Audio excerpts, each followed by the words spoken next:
Let's go ahead and try out this ceramic heater. This is the one by Airmate. All right, so it comes like this in the box. This is the part that goes on the back. It's like this filter. And then it looks like these two pieces are the base. And then we have the actual heater and the instructions. And it looks like some screws in there as well. So in this bag, there's the user manual, and then it has a quick guide right there. And then we have the remote and the screws and washer. So let's go ahead and put this thing together. All right, let's do the base first. So this piece has the loops or the circles, and this side has the poles. So we're gonna be sticking those together just like that. All right, now we're gonna feed the cord through the base, and make sure that you have it going the right way too. So you want this ugly side to be facing down. And it does clip in on the side that's notched out for the cord. You're gonna line that up with this cord notching on the base of the actual heater, and then just slide it on. And now we're gonna screw those screws into these 4 holes. And then also this circular piece that was with the screws is actually a tool. So that's what we're gonna use to screw these in. I thought it was a washer. It's actually the tool that we're gonna use. So now that we have them started, I'm just gonna use this tool to screw in those screws. So it just fits in that slot right there. So now we're gonna tuck the cord into these little slots right here so that it goes all the way out this circle, just like that. And then we just need to install this back piece. And those just slide into the clips at the bottom. It'll snap in and get flush with the base.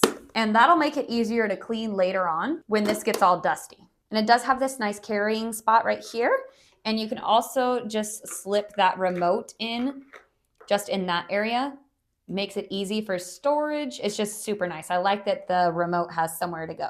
Alrighty, so we're gonna go ahead and plug this in and get it going. It is pretty chilly in this room right now. I believe it's about 65 degrees in here.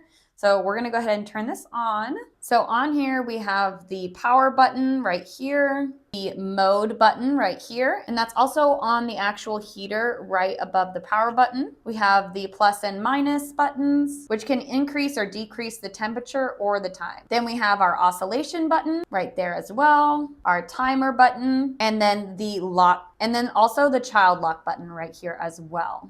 So there are 6 different modes, so let's change the mode. So we were on low, now we're on high, and then this is going to be fan, so no heat at all, just blowing fan, which can be nice for the summer. So not only would this work really well for the winter and colder months, but you can use that fan for when it starts getting warmer. Okay, and now we're at the temperature control.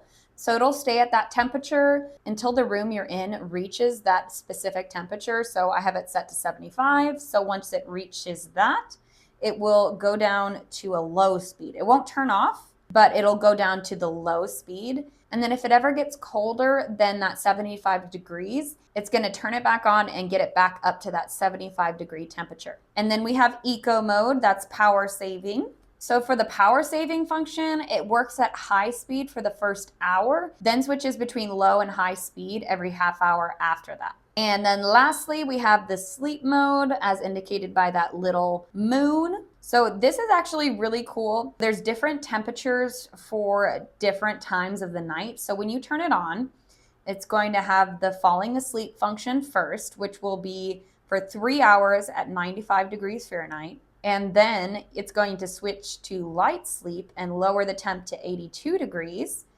And that'll be for an hour. And then deep sleep, which is 86 degrees for 2 hours. And then it's waking up at 73 degrees for 2 hours. I love that it just knows exactly what your body needs at which times during your sleep cycle. Also for the timer function, you can set that from 1 hour, 2 hour, 3 hour, so on, all the way to a 24-hour timer. And then you just have to hit it twice to turn it off. So the child lock on the remote, it's not on here actually. I've never seen that before on a heater. But basically if you press that, it's gonna turn that lock indicator on, and then none of these buttons are accessible. So that means that if a child were to come up or a pet and brush against this, it would not change any of the settings. It would stay. So I really think that's great, especially for safety. So if you hit any of these buttons, it's going to beep at you and blink that lock button. So you know the child lock safety is on. So you do have to use the remote to turn that off. Also, to replace this battery, you're just going to pull down right there and then slide this out. And then you can replace that battery. So this is the battery that it came with, just if you needed to replace that. All right, I'm gonna let this run and see how long it takes for this heater to heat up this room to 75 degrees. So I'll be back, I'm gonna set a timer and then I'll tell you how long it took. So it only took about like 20 minutes and now it's already kicked on to the low because it is 75 degrees in here. It is toasty and warm. This thing is powerful. I also think it just looks so cute. I love the modern look and just the white color and the gold accents just make it look so luxurious. Anyway, super happy with how this looks. It heated this whole room. 10 out of 10, definitely would recommend.